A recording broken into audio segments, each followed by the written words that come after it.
Hi, I'm William Stewart, co-founder of Teleos. Welcome back to our verse-by-verse study on the book of Revelation. Fascinating chapter today, chapter 17, telling the story of Babylon and the great whore, which represents it. And we're going to cover the first 6 verses today in the King James. So let's get started. We're in the tribulation in the last half, and where the power of Babylon comes to its fruition. And chapter 17 describes it.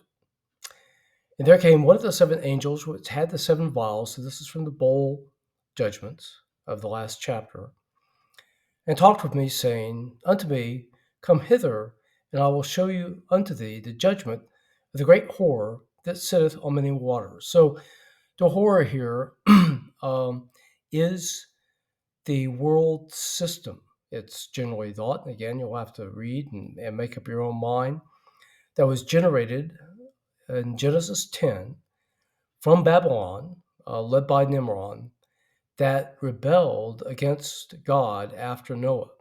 They tried to build a tower to become like God themselves and built a system which rewarded those who enriched themselves by that system and hated God.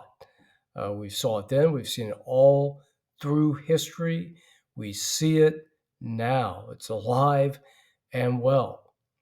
So this is the great whore because it seduced men into becoming associated with them. And the imagery is very vivid here as a fornicator to the whore to participate in the system in order to enrich themselves. Verse 2. With whom the kings of the earth have committed fornication, and the inhabitants of the earth have been made drunk with the wine of her fornication. Otherwise, there were attractive things that has come out of the association between the kings and the peoples and this world system. I would say mostly power and money. 3. So he carried me away in the spirit. Now, this is the only other time that John is carried away in the book of Revelation, is to see the great Jerusalem from a hill, the New Jerusalem, coming down, descending. And this is in chapter 21. So it's a significant event here, and contrast with the New Jerusalem versus the old God-hating world system. And the Spirit is carried away into the wilderness, as opposed to the New Jerusalem in chapter 21. And I saw a woman sit on a scarlet-colored beast. So the woman is the whore, the world system emanating from Babylon in Genesis 10. And a scarlet-colored beast full of names of blasphemy, having 7 heads and 10 horns. So scarlet here is the color. It was a color of authority, of the old Roman Empire and majesty. So it's the color of the beast, which in this case is the Antichrist who rules. Okay, he, in the last half of the tribulation, has the authority. The beast was covered in chapter 13.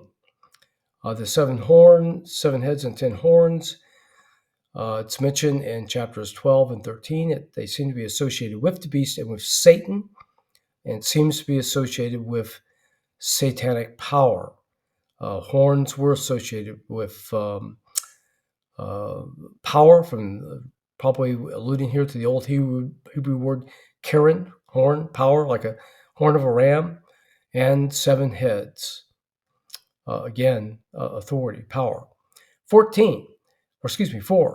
verse 4. And the woman was arrayed in purple and scarlet, again, purple being a color of majesty, and scarlet color, decked with gold and precious stones and pearls, having a golden cup in her hand, full of abominations and filthiness of her fornication. Otherwise, she's enriched herself with these people who came to have a spiritual intercourse with her, and is decked out accordingly.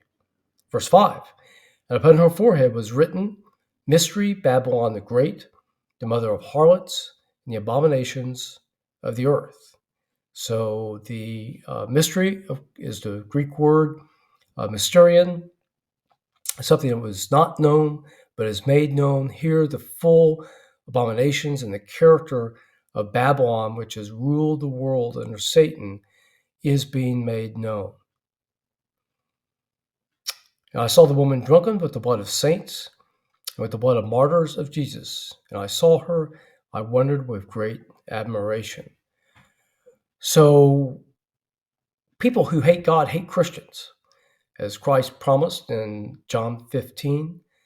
And that's why we know that anybody who is a true Christian and serves God faces resistance at some level. And some then, now, and in the future, in the tribulation, give their life for Christ.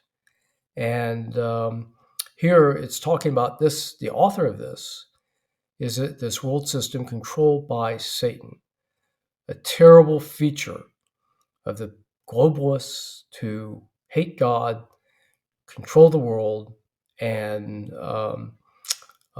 push back against the other God, the greater God, the victorious God, God the Father and Jesus. And they know it. They know they will be defeated and are jealous for those who will not worship them as the masters temporarily of the earth. Okay, so in summary, what have we covered today? We began to describe the harlot, which is the world system, and that hates God, is set up to oppose God, and hates Christians, and has enriched themselves by the kings and the people of the earth in a mutually symbiotic relationship for money and power. Thank you for joining me today. Terrible images and words, yet we know we have victory and hope of a salvation and an eternity full of righteousness and judgment and goodness, righteousness and goodness and peace without pain in our Lord Jesus Christ. Glad you're here today. I look forward to seeing you next time.